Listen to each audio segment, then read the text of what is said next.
Alright, hello, greetings, and welcome everyone to this news video. I am the Ninjaneer, and the topics we're going to be covering today are as follows. I have an announcement. Hottest year on record, again. Lucid is majority owned by Saudi Arabia. A lot of automakers are struggling. Aptera's fundraising progress. Trouble could be on the horizon. And Sandy went to Aptera. Let's get started.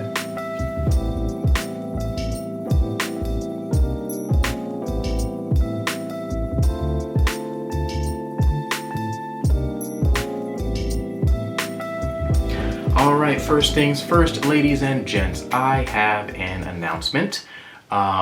This past election cycle, I actually ran for public office in Colorado. I ran for State House District 15, and I did not win that race. However, I did get a lot of feedback from people saying that they needed people like me in the community moving and working for the people. I was a little bit awestruck when it came to how many people echoed this sentiment, and so I will continue to serve my community as best I can in any capacity I can until I get the opportunity to run again. So, long story short, what that means for this channel is that you will probably see some weeks in the future where I don't necessarily release a video. I've pretty much been very consistent this past go round, mostly because this was the first time I had ever run for office ever, and I did not know what I was doing, and I was kind of flailing around, and then I would make time for the videos and then continue on doing this, that, and the other. The stuff that I learned during this run helped me understand where I could improve for next time and how I can win and things like that, and that might impact the channel in about 2 years. I am making this announcement now because I want to make sure that I remember to, because 2 years from now I expect to be hitting the ground running, and I don't want to have that affect the channel at all. So my goal is to be both a politician and a YouTuber at the end of the day, but we'll see how that goes. The Associated Press talks about how the European Climate Agency says this will be likely the hottest year on record again. We are going to cover a lot of topics in this video that are not terribly positive, but I promise to end on a positive note. For now, however, this is where we are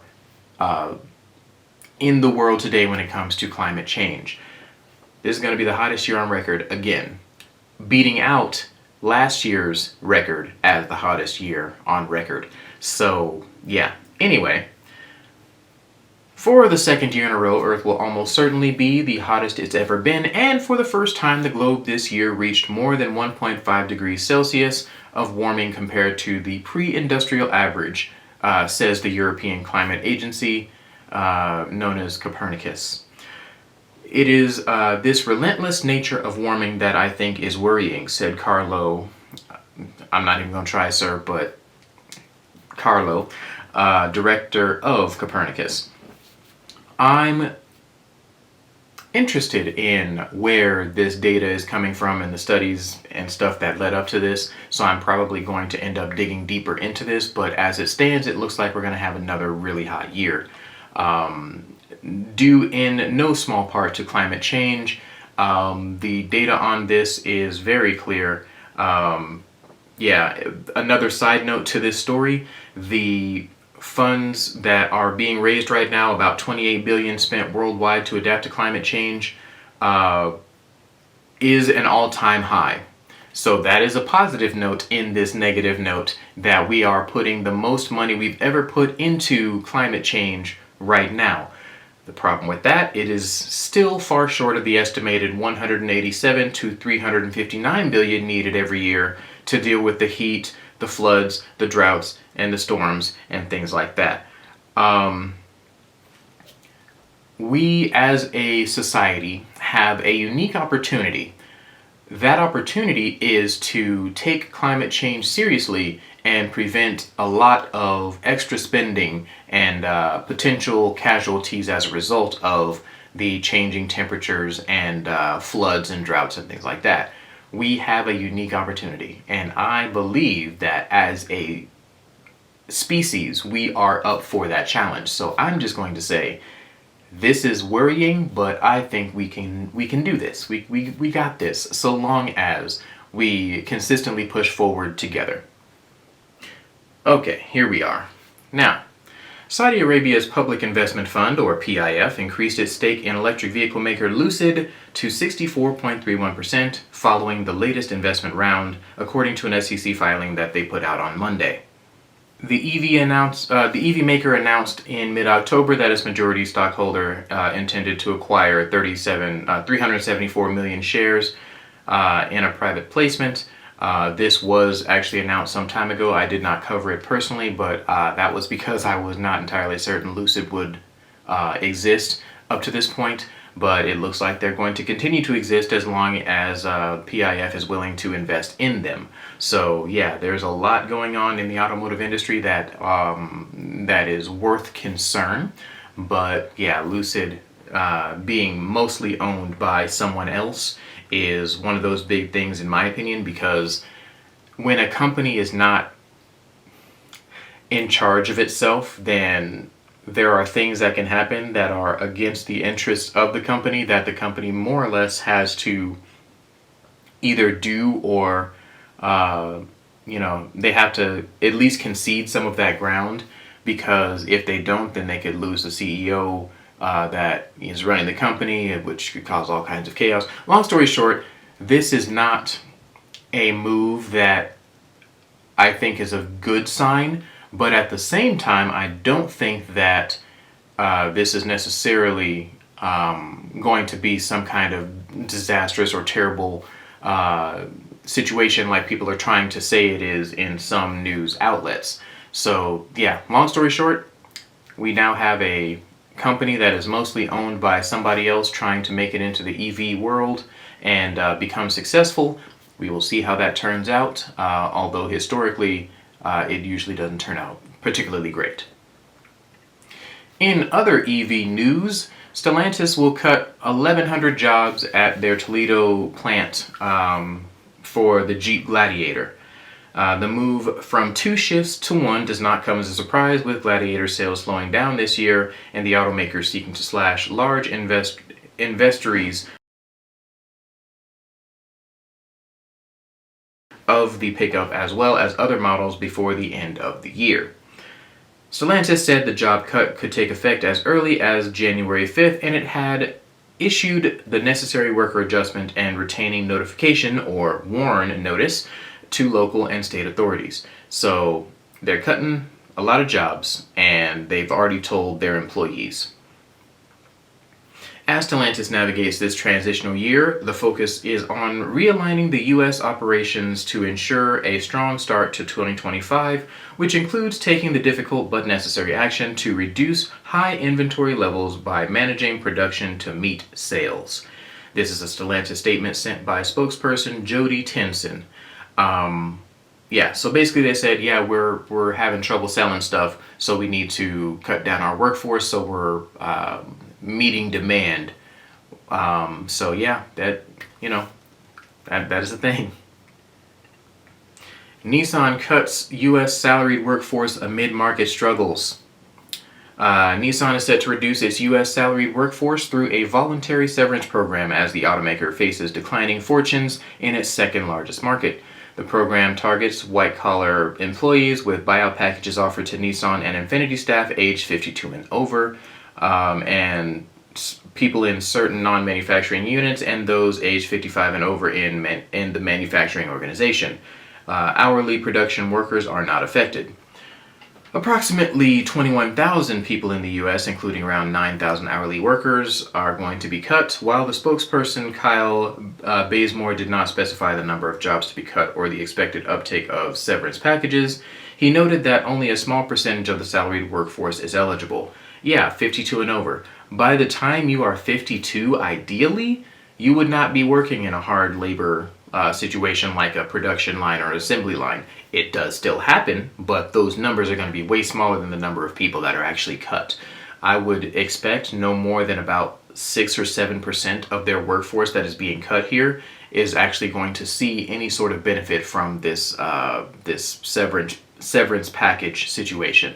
So yeah, tough times all around in the auto industry. So I know that a lot of you already knew about Volkswagen's woes because I covered it at some point mid this year. But yeah, Volkswagen is, in my opinion, paling a little bit in comparison to the Audi Group. There were reports that say that Audi Group lost 91-ish% of their total sales, or their total profits rather, over the course of this last financial report. Some of it is because of declining sales, and some of it is due to, come on, man.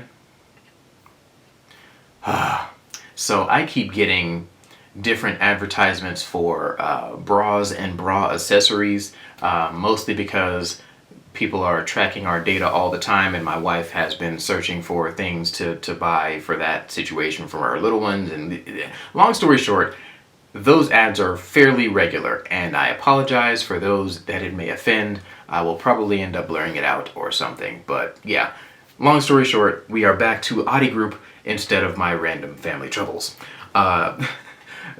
Audi Group is suffering from a challenging market, competitive conditions, and limited parts availability. These and other issues have been wreaking havoc on the sales of Audi, Bentley, and Lamborghini. Vehicles are down 10.9% through the first 9 months of the year. The Audi brand was hit particularly hard as U.S. sales are off by 16.8% to 139,665 units. Things are so bad in Europe and China, where things are also bad in Europe and China, where sales are down 9.8 and 8.5% respectively. So Audi's hurting right now, just like Volkswagen is hurting, just like Nissan is hurting. A lot of financial reports were not very kind because sales are slowing down and a lot of little things are cropping up. Now, in other news, we still got some more bad news, guys. I am so sorry for this bad news laced situation here, but it is what it is. During this particular news video, we'll go ahead and cover the bad stuff and get to the good stuff at the end. So don't worry, we're almost there. We're almost to the good stuff. But yeah, this is the next one here. We are talking about how Aptera's convertible note is going. Long story short, Aptera Owners Club did a video about the overall health of the $60 million filing that Aptera has done trying to raise money from larger investors. Long story short, it is not a great look so far. Right now they have about $200,000 raised out of the, $400,000 raised out of the total $60 million, and it has been a little while. There is cause for concern there, but my thought process and a little bit of what Steve here said is that I am fairly certain that a larger investor is coming through the pipes, but it takes a long time to approve large amounts of money, millions of dollars worth of money. So it is possible that they probably have somebody who is a big investor who is just going through the paperwork process of making sure that all of this stuff goes the way it's supposed to. Before they put the money into the company, make sure that everything is on the up and up and everything is copacetic. That takes time, sometimes months, to get done. So I'm guessing and I am hoping that they have somebody who is coming down the pipeline to put large pieces of this puzzle together in the financial realm so they can actually get to production. That is my thought process, and Steve seems to think that that is also possible.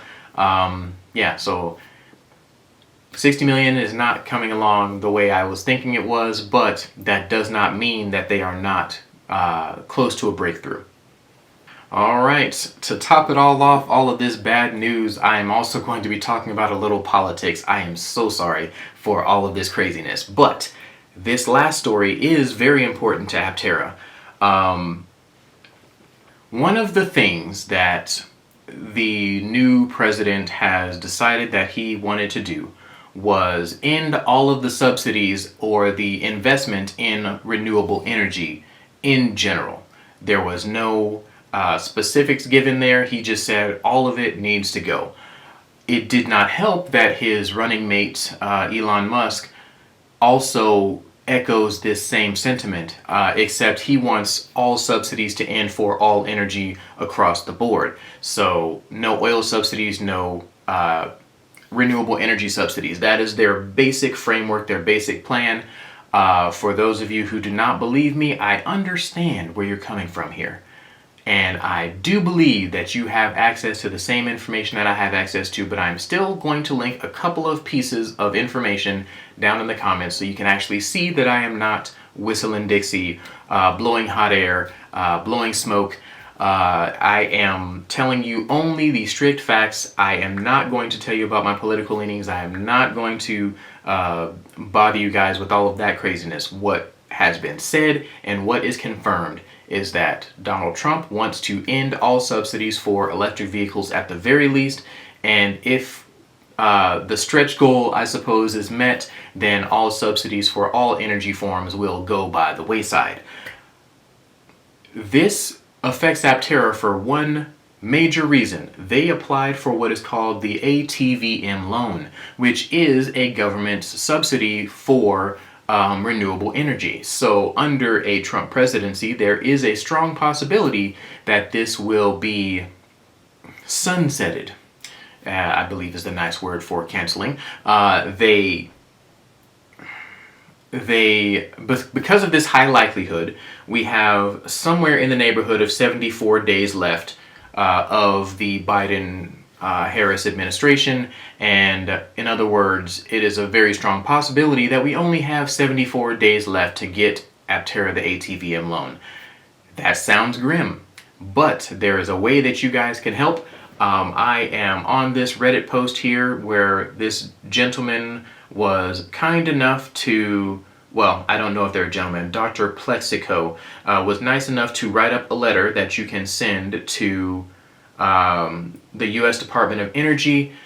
So basically just making sure that we make our voices heard, that we want this to be expedited so that Aptera can get their funding for production ASAP. They are still cultivating multiple ways to get to production, but this one was one of the more solid ones up until very recently because of the election results and the promises of the future president. So yeah, if you guys would be so kind, I will link this in the description as well, so you guys can copy paste this letter and send it to Jinger Shah, who is the U.S. Department of Energy Loans Office guy. He is over all of that stuff. So send this letter out to him. Make sure he knows that Aptera is a company that we really want to see happen, and that the ATVM loan is a very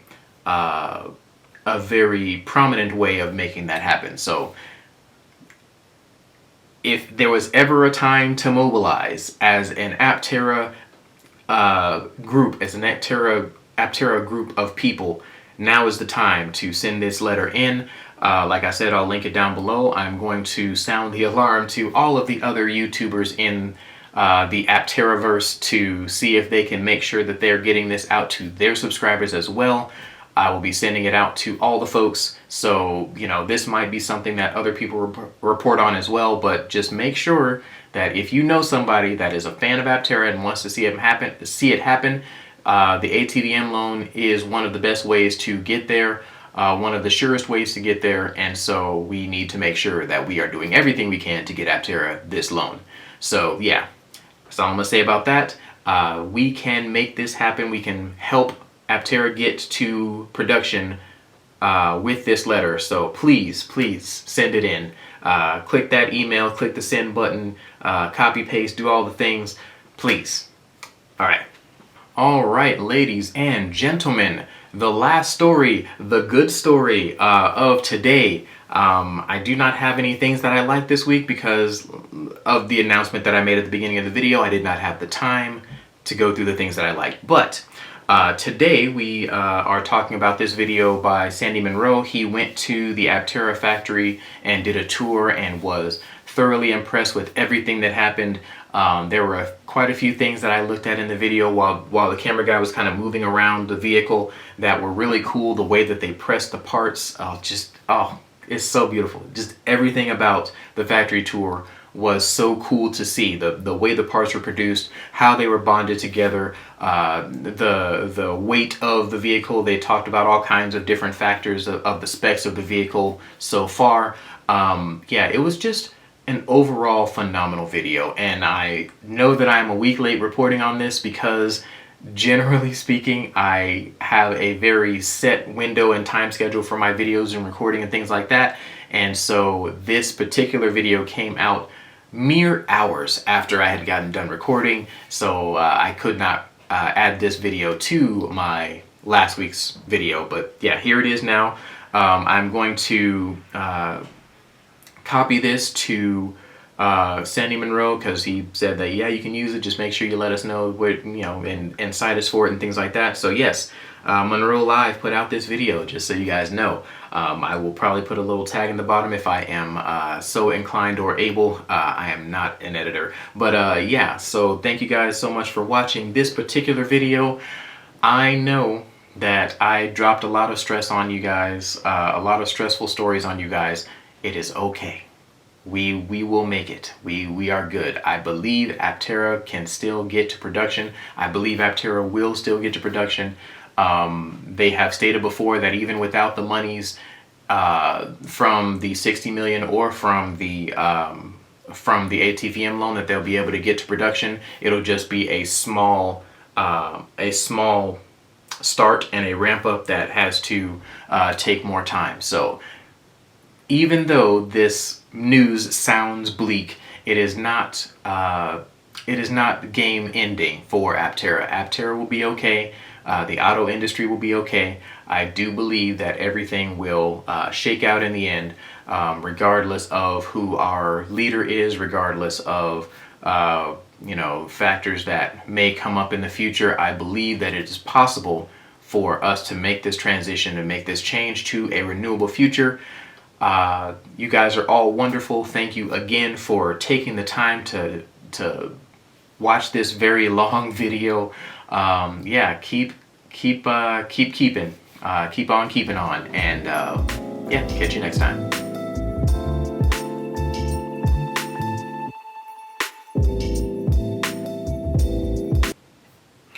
All right, the Associated Press. Oh my goodness. Broski, chill out with the advertisements. Okay.